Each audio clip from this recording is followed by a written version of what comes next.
نحمده ونستعينه ونستغفره ونؤمن به ونتوكل عليه ونعوذ بالله من شرور أنفسنا ومن سيئات أعمالنا.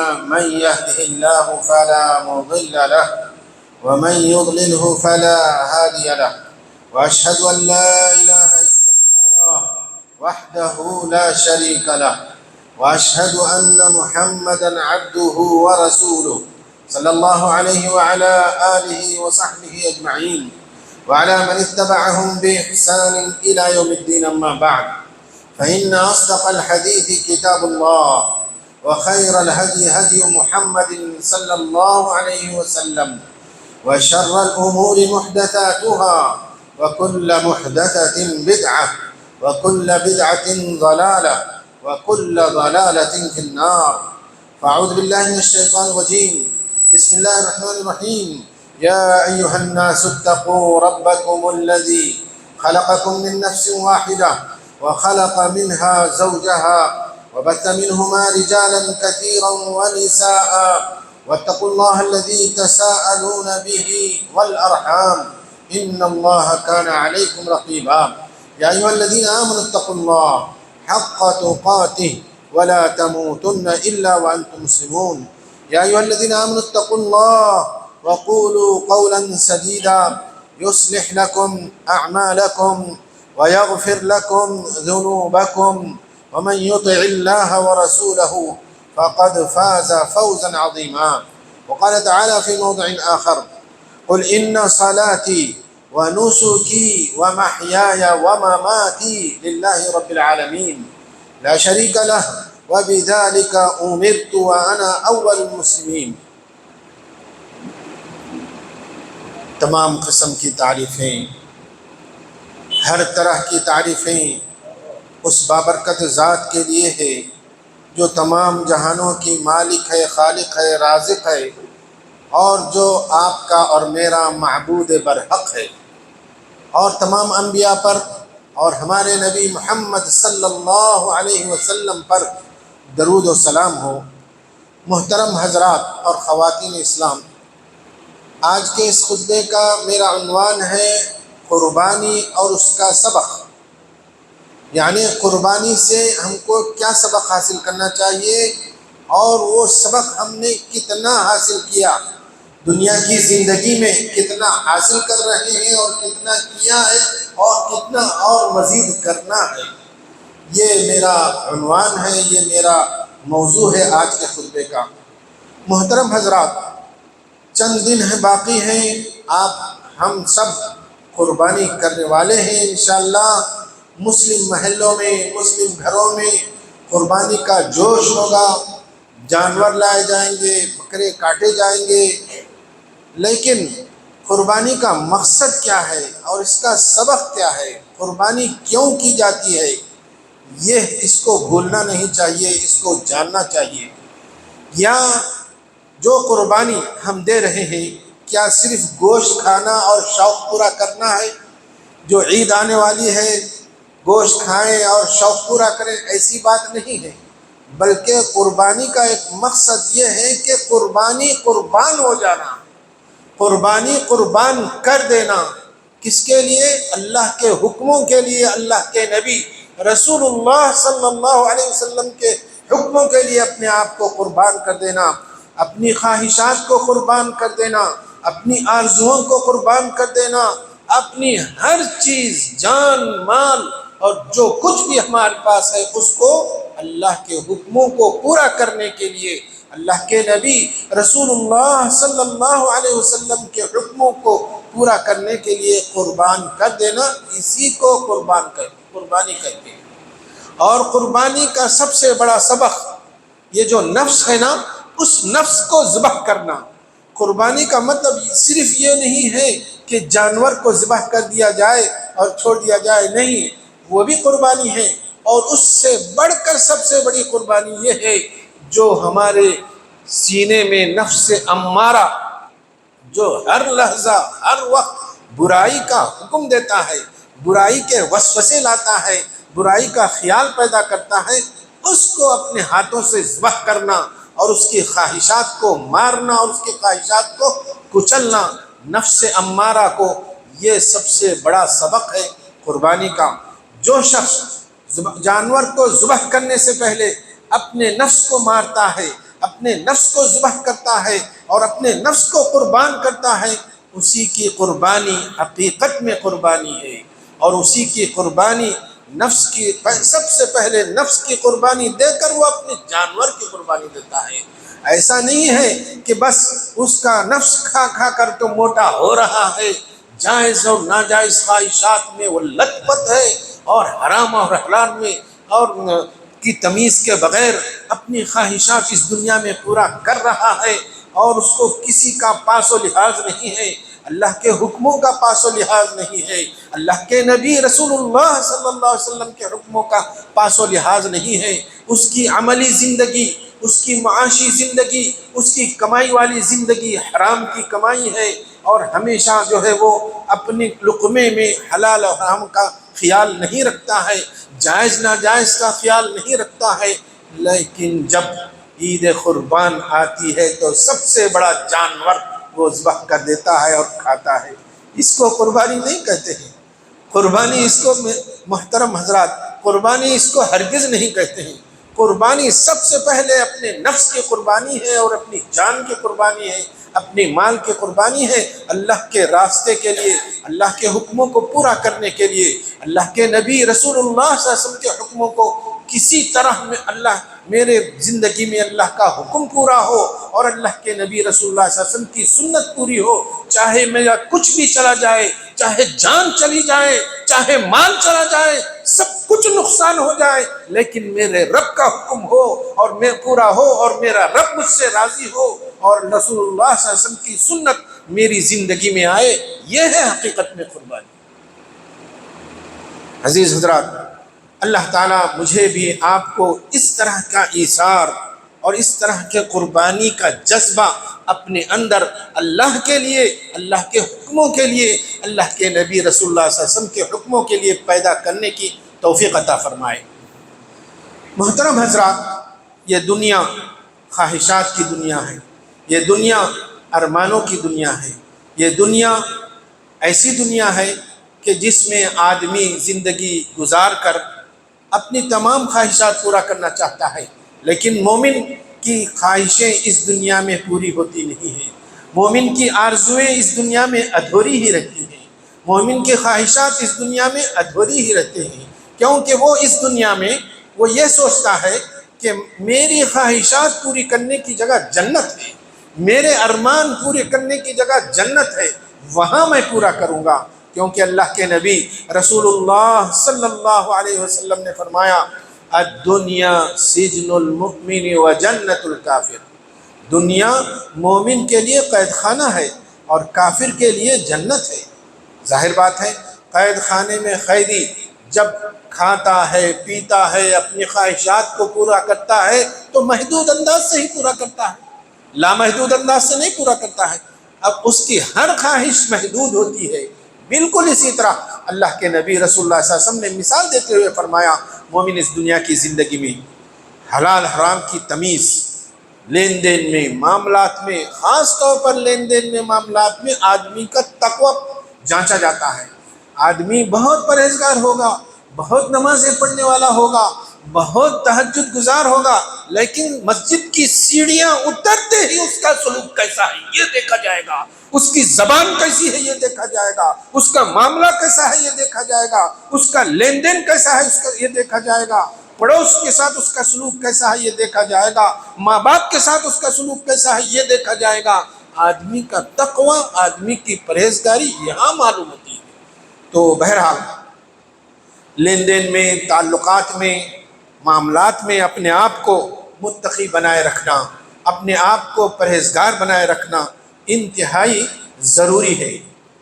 ایک مرتبہ کا واقعہ ہے کہ عبد الرحمن بن عوف رضی اللہ عنہ گھر پہنچتے ہیں، دستر پر بیٹھتے ہیں، بیوی نے گھر میں جو نعمتیں رکھی تھیں اس کو دستر پر سجا دیا، اور خاص وہ دن تھا، خاص پکوان تھا اور خاص غذا تھی، تو دیکھ کر کیا ہوا، دستر پر بیٹھتے ہیں اور جو ہی دستر پر بیٹھتے ہیں رونے لگتے ہیں، رونے لگتے ہیں اور دستر سے کھائے بغیر اٹھ جاتے ہیں۔ بیوی کو بہت تعجب ہوتا ہے، کیا بات ہے، میں نے ساری چیزیں دستر پر رکھ دیں اور سارا انتظام کر دیا، اس کے باوجود آپ نے کھایا نہیں؟ بہت تعجب کی بات ہے، حیرت کی بات ہے، ایک تو کھایا نہیں، دوسرے کے رو رہے ہیں۔ آدمی کھانے کے لیے جب بلایا جاتا ہے تو رو رہا ہے، یہ کیا بات ہے؟ تو انہوں نے کہا کہ دراصل مجھ کو سورہ احقاف کی ایک آیت یاد آ گئی، دستر پر جو ہی بیٹھا میں سورہ احقاف کی ایک آیت یاد آ گئی۔ وہ آیت جب اس کا معنی میرے ذہن میں آ گیا اور اس کی تفسیر میرے ذہن میں آ گئی تو مجھ کو لقمہ اٹھانا انتہائی دشوار ہو گیا ہے۔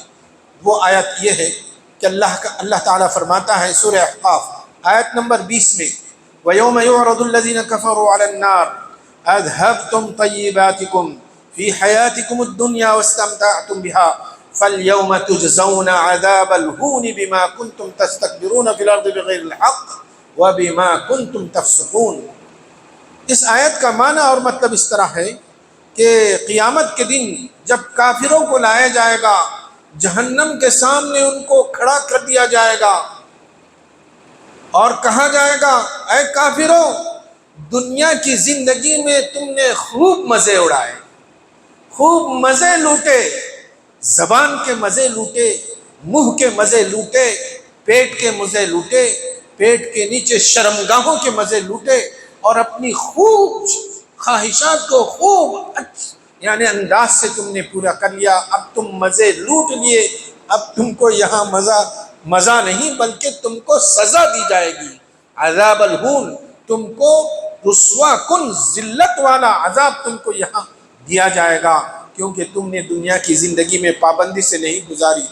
تو یہ آیت جب انہوں نے سوچا اور اس کا معنی جب یہ سوچا، حالانکہ وہ ان کے سامنے جو نعمتیں رکھی ہوئی تھی حلال نعمتیں تھیں، وہ بھی مومن ہیں، حلال نعمتوں کا کھانا جائز ہے، حلال نعمتوں کا استعمال کرنا جائز ہے، حلال لذتوں کا استعمال کرنا جائز ہے۔ ہمارے مذہب، ہمارے دین میں یہ نہیں ہے کہ صوفیانہ کہ جو ہے خشک روٹی کو پانی میں ڈبو کر کھایا جائے، یہ چیز تو نہیں ہے۔ اللہ نے جب نعمت دی ہے تو کھانا چاہیے، لیکن عبد الرحمن بن عوف نے یہ سوچا کہ یہ ساری نعمتیں میں کھاؤں گا تو کہیں ایسا نہ ہو کہ میرے اندر دنیا کی ہوس ہو جائے، ان نعمتوں کی لذت اور خواہش میرے اندر بڑھ جائے، میں کہیں دنیا کا ان لذتوں کا تو نہ ہو جاؤں، کیونکہ آج دنیا لذت، عزت، شہرت کے پیچھے پڑی ہوئی ہے۔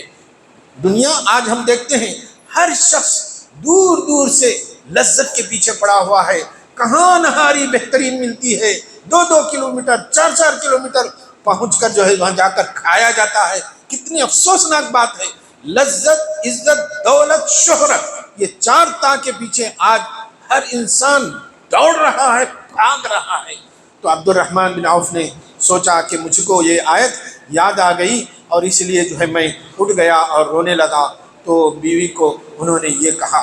تو بہرحال عزیز حضرات، دنیا خواہشات پوری کرنے کی نہیں ہے، اس دنیا میں قربانی کرنا، قربانی دینا ہے۔ قربانی نام ہے اپنے آپ کو قربان کرنا، اپنی جان کو قربان کرنا، اپنے مال کو قربان کرنا، اپنی ہر چیز کو اللہ کے لیے، اللہ کے دین کی خاطر قربان کرنے کا نام قربانی ہے۔ عزیز حضرات، اگر ہم دیکھیں گے دین کے سارے احکامات، جتنے بھی احکامات، خاص طور پر ارکان اسلام، ذرا سامنے دیکھیں،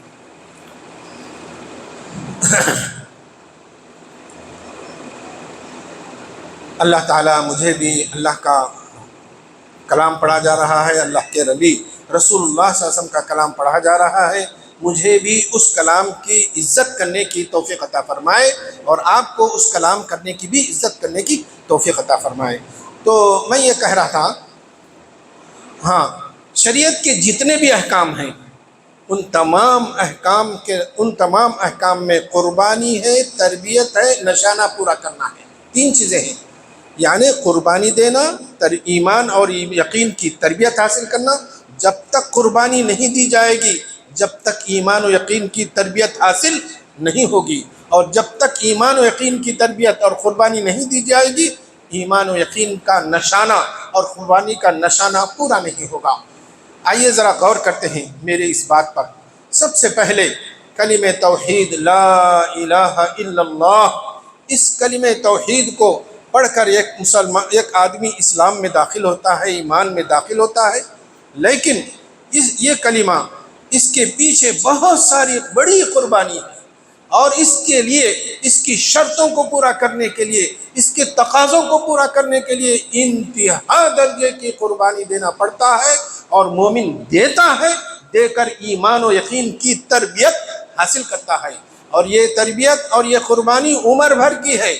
جب سے ہوش میں آتا ہے مومن، ہوش میں آنے سے لے کر بالغ ہونے سے لے کر موت تک اس کلمے کے لیے قربانی دیتا ہے، تربیت حاصل کرتا ہے، اور اس کلمے کی قربانی اور تربیت کا نشانہ، ٹارگٹ پورا کرتا ہے۔ اللہ کے نبی رسول اللہ صلی اللہ علیہ وسلم نے فرمایا، لا تشرک باللہ وَإِن قُتِلْتَ أَوْ حُرِّقْتَ، اللہ کے ساتھ شرک مت کرو، اگرچہ کہ تم کو قتل کر دیا جائے، اور تم کو قتل ہی نہیں جلا کر راکھ کر دیا جائے، لیکن تم اللہ کے ساتھ شرک مت کرو۔ یہ نشانہ ہے، یہ ٹارگٹ ہے، کلمے کا ٹارگٹ ہے۔ یہ کلمے کا ٹارگٹ اسی وقت پورا ہوگا جب مومن ہر حال میں، خوشی میں، غم میں، بیماری میں، صحت میں، حالات مشکل سے مشکل حالات آنے کے باوجود اس کلمے پر قائم و دائم رہے، اس کلمے کی شرطوں کو پورا کرے، اس کلمے کے تقاضوں کو پورا کرے، تو ایسے موقع پر، ایسے وقت میں اس کلمے کا نشانہ پورا ہوتا ہے۔ بہرحال یہ عمر بھر کی تربیت ہے، عمر بھر کی قربانی، عمر بھر کی تربیت، عمر بھر کا نشانہ پورا کرنا ہے۔ اب آتے ہیں دوسری چیز، دوسرا اہم رکن، نماز۔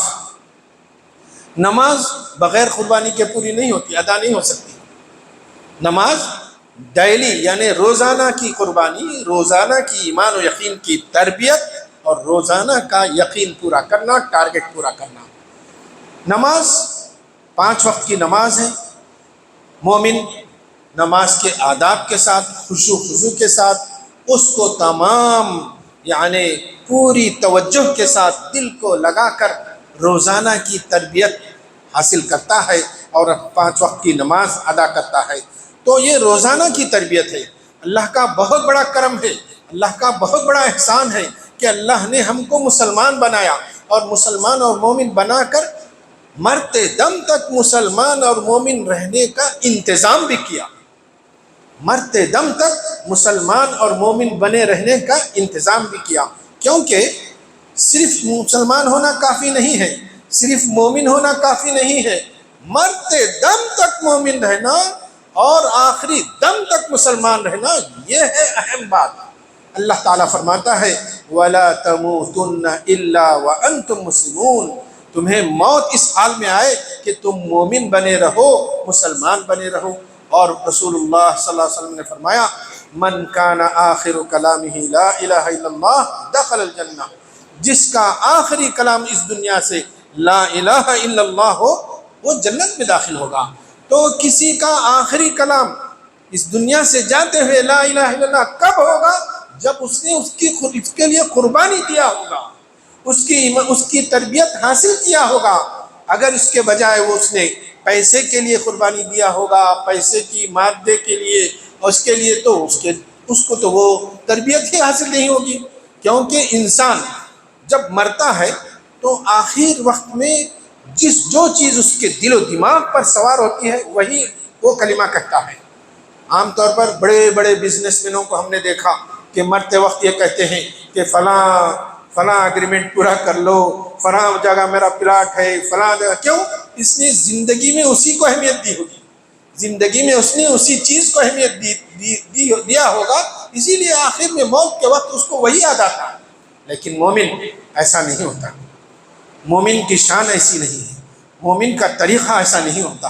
مومن اپنی پوری ہول لائف میں، اپنی پوری زندگی میں اللہ کے حکموں کے لیے قربانی دیتا ہے، ایمان و یقین کی تربیت حاصل کرتا ہے، اور اس کا نشانہ پورا کرتا ہے۔ تو نماز کا نشانہ کیا ہے؟ روزانہ کی تربیت ہے۔ اس کا نشانہ یہ ہے، اللہ تعالیٰ فرماتا ہے ان الصلاۃ تنہا عن الفحشاء والمنکر، یقیناً نماز آدمی کو بے حیائی اور برائی کے کاموں سے روکتی ہے۔ آدمی کو بے حیائی اور برائی کے کاموں سے روکنا یہ نماز کا ٹارگٹ ہے۔ مجھے اور آپ کو جائزہ لینا چاہیے کہ ہماری نمازیں کیسی ہیں، یعنی مسجد کی سیڑھیاں جب اترتے ہیں تو ہمارے معاملات کیسے ہیں، ہمارے لین دین کیسے ہیں، ہماری زبان سب سے پہلے کیسی ہے، اس کو دیکھنا چاہیے، جائزہ لینا چاہیے، نماز کا نشانہ پورا ہو رہا ہے یا نہیں ہو رہا ہے۔ بہرحال یہ روزانہ کی تربیت ہے، یہ بغیر قربانی کے پوری نہیں ہوتی۔ فجر کی نماز نیند کی قربانی دیے بغیر ادا نہیں ہو سکتی، اور ظہر کی، عصر کی، مغرب کی، عشاء کی نماز کاموں کو قربانی دیے بغیر ادا نہیں ہوتی ہے۔ نہیں، نماز کو کہا جائے کہ نماز ادا کرنے کے بعد کام کی طرف توجہ دی جائے، لیکن کوئی شخص کام کو پہلی توجہ دے رہا ہے، نماز کو بعد میں توجہ دے رہا ہے، تو ایسا شخص قربانی کے لیے بھاگ رہا ہے، قربانی دینا نہیں چاہتا ہے، کیونکہ قربانی سے ہی سب چیز حاصل ہوتی ہے۔ ابراہیم علیہ السلام نے کتنی بڑی قربانی دی، اپنی جان کی، اپنے بیٹے کی، یہاں تک کہ بیٹے پر چھری رکھنے کے لیے تیار ہو گئے، ذبح کرنے کے لیے تیار ہو گئے، اپنے وطن کی قربانی دی، ہر چیز کی قربانی دی، تو اللہ کے پاس انہوں نے اتنا بڑا مقام پایا۔ تو مومن بھی جب قربانی دے کر تربیت حاصل کرتا ہے تو وہ صالحین میں شمار ہوتا ہے، نیک لوگوں میں شمار ہوتا ہے، اور ایسے لوگوں میں شمار ہوتا ہے کہ جب ہاتھ اٹھاتا ہے دعا کے لیے، اللہ اس کی دعا کو ضرور قبول فرماتا ہے، مستجاب الدعوات بن جاتا ہے۔ ادھر اس نے دعا کی، ادھر اللہ تعالیٰ نے اس کی دعا کو قبول کر لیا۔ تو بہرحال یہ روزانہ کی تربیت ہے۔ پھر ایک اور تربیت ہے، سال بھر کی تربیت، رمضان کے روزے رکھنا، بھوک پیاس کی قربانی، بھوک اور پیاس کی قربانی دے کر ایک مومن سال بھر کی تربیت حاصل کرتا ہے، روزے رکھتا ہے، یہ بھی بغیر قربانی کے پورا ادا نہیں ہوتا ہے۔ اور اس کا ٹارگٹ کیا ہے؟ اس کا ٹارگٹ جیسا کہ اللہ تعالیٰ نے فرمایا لعلکم تتقون، شاید کہ تمہارے دلوں میں اللہ کا خوف، اللہ کا ڈر، اللہ کا تقوی پیدا ہو، تقوی والی زندگی۔ کیونکہ انسان کے لیے سب سے بڑی خواہش جس کے سامنے وہ ہتھیار ڈال دیتا ہے وہ منہ کی اور شرمگاہ کی، منہ کی، پیٹ کی، اور پیٹ کے نیچے شرمگاہ کی، یہ دو بڑی خواہش ہے جس کے سامنے انسان بے بس ہو جاتا ہے، ہتھیار ڈال دیتا ہے۔ اسی پر پابندی لگا کر روزے میں اللہ تعالیٰ، اسی پر پابندی پر لگا کر روزے میں اللہ تعالیٰ تربیت کرتا ہے، ایمان و یقین کی تربیت کرتا ہے۔ تو جو مومن سال بھر کا یہ جو تربیت کا نظام ہے، سال بھر کا تربیت کا نظام حاصل کرتا ہے، ظاہر بات ہے تقوی والی زندگی اس کی بنتی ہے، اور پرہیزگار وہ بنتا ہے، اور اس کا نشانہ بھی پورا کرتا ہے۔ اب چوتھی چیز جو مومن کے ہاتھ میں ہے، اس دنیا میں دو ہی چیزیں ہیں، جان اور مال۔ جان اور مال، مال کی بھی تربیت ہے، اور مال کے لیے بھی قربانی دینا پڑتا ہے مومن کو۔ ایک مقررہ مقدار میں جب مال جمع ہو جاتا ہے اور اس پر سال گزر جاتا ہے تو اللہ کا حکم ہے، اللہ کے نبی رسول اللہ صلی اللہ علیہ وسلم کا حکم ہے کہ غریبوں کو زکوٰۃ ادا کی جائے۔ اپنی محنت سے کمایا ہوا مال، پسینہ بہا کر کمایا ہوا مال قربانی دینا پڑتا ہے، کہ اپنی محنت سے کمائے ہوئے مال میں سے زکوٰۃ نکالنا پڑتا ہے، اور زکوٰۃ نکالتا ہے مومن، نکال کر قربانی دیتا ہے، اور ایمان و یقین کی تربیت حاصل کرتا ہے۔ اور اس کا نشانہ یہ ہے کہ جیسے حدیثوں میں آتا ہے، اس کا نشانہ یہ ہے کہ جب زکوٰۃ نکالی جاتی ہے تو دل بہت ہی مطمئن ہو، خوش ہو، ناگواری نہ ہو دل میں ناگواری نہ ہو، ناپسندیدگی نہ ہو دل میں اطمینان ہو، چین ہو، سکون ہو، میرے رب کا حکم پورا ہو گیا، میرے رب کا حکم پورا ہو گیا کہ آج میں نے زکوٰۃ ادا کر دی، اور خوش ہو، زکوٰۃ کے ادا کرنے پر اس کے دل میں خوشی ہو، اس کا دل خوشی سے بھر جائے۔ یہ ٹارگٹ ہے زکوٰۃ کا، اور یہ ٹارگٹ نشانہ ہے زکوٰۃ کا۔ تو بہرحال پانچویں اور آخری چیز جو اللہ نے نظام رکھا ہے، یعنی مرتے دم تک ایمان و یقین پر رہنے کا جو نظام رکھا ہے، وہ حج بیت اللہ ہے، جو کہ ان دنوں میں حاجی حجاج اللہ کے گھر کے طواف کے لیے یعنی حج کے لیے جا رہے ہیں۔ اللہ تعالی ہم سب کو، ہم میں جو حج نہیں کیے ہیں ان کو حج کرنے کی توفیق عطا فرمائے، اور جو حج کر چکے ہیں ان کے حج کو قبول فرمائے۔ تو حج بیت اللہ یہ تو جو ہے جان کی بھی قربانی ہے، مال کی بھی قربانی ہے، وطن کی قربانی ہے، رشتہ داروں کی قربانی ہے، قربانی سے بھرا ہوا عمل ہے۔ مومن اس عمل کو کر کر اللہ کو خوش کرنا چاہتا ہے۔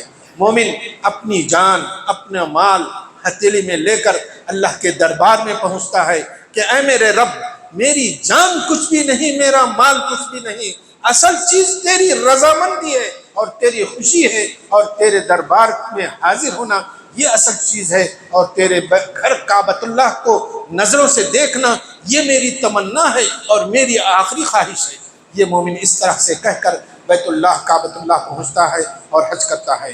تو اس میں بھی بغیر قربانی کے یہ اور بغیر تربیت کے پورا نہیں ہوتا ہے۔ تو ظاہر بات ہے، میں یہ بتانا چاہ رہا تھا کہ ان سارے اعمال کو کرتے ہوئے آخر میں مومن ایمان و یقین کی تربیت سے بھرپور، قربانی سے بھرپور ہو کر جانور کو ذبح کرتا ہے۔ جب ایسی کیفیت میں جب جانور کو ذبح کرتا ہے تو ظاہر بات ہے اس کی قربانی کا اللہ کے پاس کیا مقام ہوگا۔ اس کے جانور کے قربانی کا مقام بہت اونچا ہوگا، اور اس کا مقام بہت اونچا ہوگا۔ عام طور پر یہ بات دیکھی گئی ہے کہ جب قربانی کی جاتی ہے تو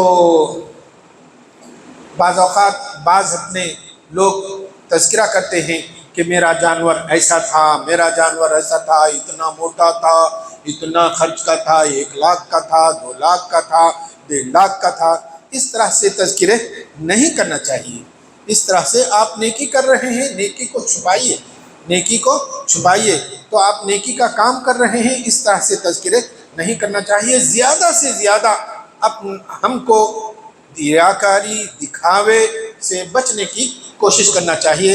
اللہ تعالیٰ مجھے بھی آپ کو ریاکاری اور دکھاوے سے بچنے کی توفیق عطا فرمائے۔ تو بہرحال یہ 5 چیزیں ہیں، مومن اصل قربانی یہی ہے، اور اس کے ساتھ ساتھ جو قربانی ادا کی جاتی ہے وہ بھی قربانی ہے۔ اللہ تعالیٰ مجھے بھی آپ کو اس طرح کی قربانی ادا کرنے کی توفیق عطا فرمائے۔ اگر کوئی شخص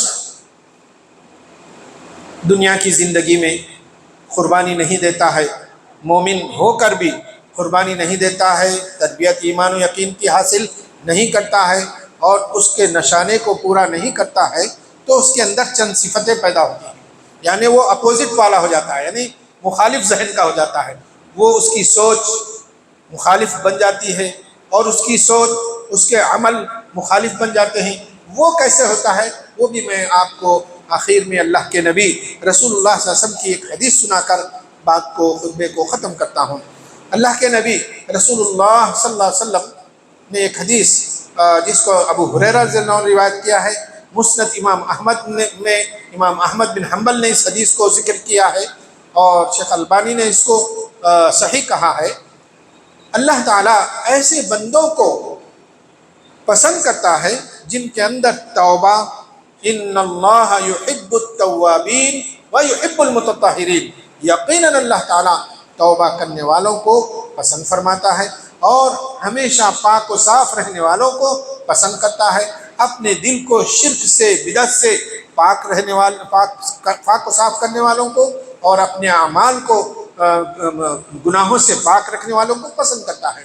لیکن بعض چیزیں ایسی بھی ہیں اللہ تعالیٰ ان کو ناپسند کرتا ہے۔ اللہ کے نبی رسول اللہ صلی اللہ علیہ وسلم نے اس حدیث میں اس کا ذکر کیا ہے۔ آپ صلی اللہ علیہ وسلم نے فرمایا، ان اللہ یبغض کل جعذری جواد صخاب باللیل، جیفۃ باللیل، حمار بالنہار، عالم بالدنیا وجاہل بالآخرہ۔ بڑی پیاری حدیث ہے۔ اس میں جو صفات ہیں یعنی مذموم صفات ہیں، اور اس میں جو اخلاق، برے اخلاق ہیں، اللہ تعالیٰ مجھے بھی آپ کو ان سے بچنے کی توفیق عطا فرمائے۔ کیونکہ یہ برے اخلاق، یہ برے صفات اسی وقت پیدا ہوتے ہیں جب ہم قربانی اور ایمان و یقین کی تربیت حاصل نہ کریں، تو ایسی صورت میں یہ صفتیں ہمارے اندر پیدا ہو جاتی ہیں۔ اللہ تعالیٰ ہم سب کو بچنے کی توفیق عطا فرمائے۔ اللہ کے نبی رسول اللہ صلی اللہ علیہ وسلم نے فرمایا، ان اللہ یبغض اللہ ناپسند کرتا ہے ایسے بندے کو جو کہ متکبر، جعذری عربی میں کہتے ہیں، ایسا بندہ جو متکبر ہو، تکبر اور غرور اور گھمنڈ. کیونکہ انسان جب اس دنیا میں پیدا ہوتا ہے تو مال پیسے سے اس کا اثر لیتا ہے، لے کر پیسے کا، مال کا تکبر اس کے اندر پیدا ہوتا ہے. اور بعض اوقات اگر عالم ہے تو علم کا تکبر، علم کا گھمنڈ، غرور اس کے اندر پیدا ہوتا ہے. تکبر کی قسمیں ہیں، مال کا تکبر، علم کا تکبر، حسن کا تکبر. 3 قسم کی بڑی بڑی قسمیں ہیں. تو ان اللہ یبغض کل جعذری، ایسا متکبر، گھمنڈی، غروری، ایسے غرور رکھنے والے آدمی کو اللہ تعالیٰ ناپسند کرتا ہے. اور ایسا شخص ہمیشہ جھوٹ بولتا ہے، ایسا شخص اس کی زبان بری ہوتی ہے، ایسا شخص کو اللہ تعالیٰ ناپسند کرتا ہے. پھر فرمایا جواز. جواز کے بارے میں فرمایا جواز وہ شخص ہوتا ہے جو اپنی چال میں تکبرانہ چال چلے، اور جو خوب کھانے والا ہو، الاکول الشروب البطر الکفو، ناشکرا اور خوب پیٹو اور خوب پینے والا. اور پیٹو آدمی اس وقت ہو جاتا ہے جب حلال حرام کی اس کے پاس تمیز نہ ہو، جائز ناجائز کی اس کے پاس تمیز نہ ہو. ایسے شخص کو اللہ تعالیٰ ناپسند کرتا ہے جس کا پیٹ کھا کھا کر بہت بڑا بڑھ گیا ہو، جو کبھی یہ نہیں سوچتا کہ لقمہ کیسا ہے، کبھی یہ نہیں دیکھتا کہ دستر کس کا ہے، کہاں کا ہے، کس کا ہے، کیسا ہے، بس کھانے سے اس کا مطلب ہے، کھانے سے اس کا کام ہے. تو ایسے شخص کو اللہ تعالیٰ ناپسند کرتا ہے. تیسری صفت سخاب بالاسواق، یعنی بازار میں خوب جھگڑنے والا اور بازار میں خوب چیخ و پکار کر کر اپنے سامان کو بیچنے والا، جھوٹی قسمیں کھا کر بیچنے والا اور بازار میں لڑائی جھگڑا کرنے والا. سخاب بالاسواق، ایسے شخص کو بھی اللہ تعالیٰ ناپسند کرتا ہے. پھر فرمایا جیفۃ باللیل، رات کا مردہ، یعنی رات کی نمازیں نہیں پڑھتا ہے، نمازوں سے غافل، بس اس کی زندگی میں اللہ کا حکم اور اللہ کے نبی رسول اللہ صلی اللہ علیہ وسلم کا حکم نہیں ہوتا ہے. رات کو سوتا ہے مردے کی طرح. حمار بالنہار، دن کا گدھا، دن کا گدھا، رات کا مردہ، یعنی دن میں پیسے کے پیچھے دوڑتا ہے. پیسہ چاہے کیسا بھی ہو، پیسہ کیسا کسی طرح کا ہو، میری جھولی میں آ جائے، میرے جیب میں پڑ جائے، چاہے جائز ہو کہ ناجائز ہو، چاہے حرام ہو کہ حلال ہو، کسی طرح کا ہو.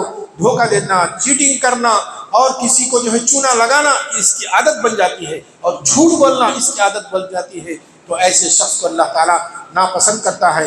جیفۃ باللیل حمار بالنہار، رات کا مردہ اور دن کا گدھا، گدھے کی طرح محنت کرتا ہے اور تھک کر آ کر رات کو مردے کی طرح سو جاتا ہے. یہ صفتیں اسی وقت پیدا ہوتی ہیں جب اللہ کے حکموں کے لیے، اللہ کے نبی رسول اللہ صلی اللہ علیہ وسلم کے حکموں کے لیے قربانی نہ دے، ایسی صورت میں یہ صفتیں پیدا ہوتی ہیں. پھر آخر میں فرمایا عالم بالدنیا، 5ویں صفت عالم بالدنیا، دنیا کے بارے میں بتاؤ خوب جانکاری، دنیا کی چھوٹی چھوٹی چیزوں کے بارے میں، کپڑوں کے بارے میں، بلڈنگوں کے بارے میں، کھانوں کے بارے میں، ہوٹلوں کے بارے میں اس کو پوچھو، یا سیاست کے بارے میں اس کو پوچھو، سیاست کے میدان میں کھلاڑیوں کے بارے میں اس کو پوچھو، یا فلمی دنیا کے بارے میں اس کو پوچھو. چھوٹی سی چھوٹی بات کو ڈیٹیل میں بتائے گا اور بہت پختہ انداز سے بتائے گا. عالم بالدنیا، دنیا کا ہر بات جانتا ہوگا، لیکن جاہل بالآخرہ، آخرت کے بارے میں یہ ایک دم جاہل. چھوٹے سے چھوٹے مسائل، وضو کے، نماز کے مسائل اس سے پوچھو، یاد نہیں ہے اور غافل ہے ان سے. یہ صفتیں اللہ تعالیٰ نے، اللہ کے نبی رسول اللہ صلی اللہ علیہ وسلم نے اس حدیث میں بتائی ہیں. اللہ تعالیٰ مجھے بھی آپ کو ان صفتوں سے بچنے کی توفیق عطا فرمائے، اور عمر بھر قربانی دیتے ہوئے اللہ کے حکموں کے لیے اور اللہ کے نبی رسول اللہ صلی اللہ علیہ وسلم کے حکموں کے لیے قربانی دیتے ہوئے ایمان و یقین کی تربیت حاصل کرتے ہوئے اس درجہ حاصل کریں، اور اس لیول کی ایمان و یقین کی تربیت ہم کو ملے کہ موت کے وقت ہماری زبان پر کلمہ لا الہ الا اللہ ہو، جیسا کہ اللہ کے نبی رسول اللہ صلی اللہ علیہ وسلم نے فرمایا کہ من کان آخر کلامہ لا الہ الا اللہ دخل الجنہ، جس کا موت کے وقت آخری کلام لا الہ الا اللہ ہو، ایسا شخص جنت میں داخل ہوگا. اللہ تعالیٰ مجھے بھی آپ کو اس کی توفیق عطا فرمائے. وآخر دعوانا ان الحمد للہ رب العالمین.